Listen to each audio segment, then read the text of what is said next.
Atti l'Apostolo, capitolo 11. Accusare circoncisa. Tutta l'Apostolo e tutti i frati che stavano in da terra a Giudea venettero a sapere che pure i pagani avevano accolto la parola di Dio. E quando Pietro saiette in da città di Gerusalemme, tutte i circoncisi cominciarono a cangare a Pietro, dicendole: tu sei trasuto in da una casa, e uomini non circoncisi, e ti si mise pure a mangiare insieme con loro. Pietro contai a loro come erano venute tutte le cose, e dicette a loro: io stavo prendendo in da città di Giaffa, e vediette una visione. Veramente, mi trovavo in trestice, vediette una cosa, che rassomigliava a una tovaglia assai rossa, che scendeva al cielo come se fosse calata per 4 capi, e che essa fu appusata proprio innanzi a me. Guardando buono, vediette in da questa, bestie 4 zampe, bestie salvatiche, sierpe al cielo, e sentiette pure una voce che mi diceva: Pietro, aizzate, accira e magna. E subito dicette: non sia mai, Signore, perché niente che inchiavacato e zuzzusa è mai trasuto in da bocca mia. Ma quella voce che veniva al cielo mi dicette un'altra volta: tutte quelle che Dio ha pulizzato non la fa pensare più zuzzusa.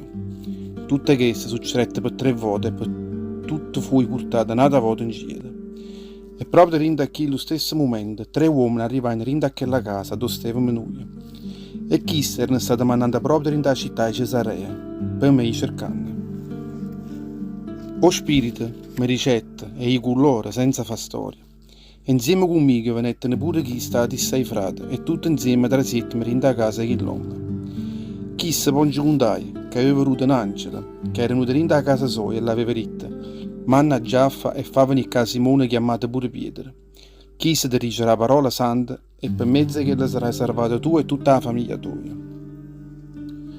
Aveva proprio tanto cominciato a parlare quando lo Spirito Santo scendette un gol a loro, proprio come a principio era sceso un gol a noi.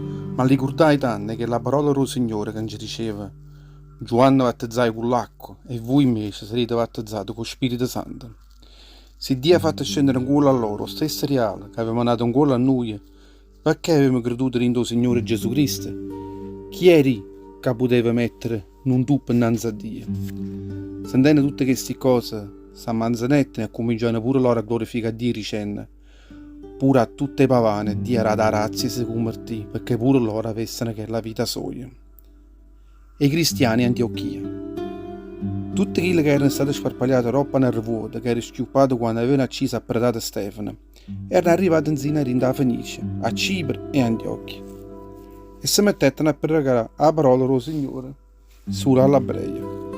Ma certo in mezzo a loro che stavano in città di Cipro e Cirene, come arrivando in città di Antiochia, a cominciare a parlare pure a quelli che venivano in Grecia, per regare che la buona parola del Signore Gesù Cristo.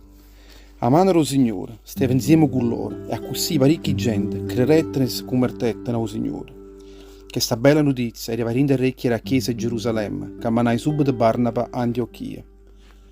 Quando chissà arrivai là e vedette la razza del Signore, facette festa e grirai assai, e proprio perché era nome giusto chi ne Spirito Santo e chi ne fede, si mettette subito a spunzonare tutta quella gente perché tenesse una costanza e camminare in coppa a viro il Signore con un cuore fermo. E tanto una folla assai rossa fu portata innanzi al Signore. Barnaba partette per in città di Tarse per a trovare Saulo. Quando trovai, so portai insieme con essi in città di Antiochia. Rimanettero insieme. Nanna sana, rinda a quella chiesa e si mettettero a lezionare a parecchia gente. E per la prima volta tutte le discepoli di Gesù Cristo furono chiamate cristiane. Paolo e Barnaba a Gerusalemme, a carità dei primi cristiani. In quel tempo certi profeti scendettero a Antiochia, a città di Gerusalemme, e uno di loro, che si chiamava Agapo, s'alzò all'erta e parlando sotto la razza dello Spirito Santo dicette a loro che sarebbe scoppiata una rossa carestinga per tutta la terra. E questa cosa succedette veramente quando Claudio era il re di Roma. E tanto tutti i discepoli si accordarono e mandò ognuno secondo la possibilità che tenevano in aiuto a tutti quelli frati che stavano in Giudea. E a così facettano, e proprio in mezzo a Barnaba e Saulo, mannarono chi li aiuta a tutta quella comunità.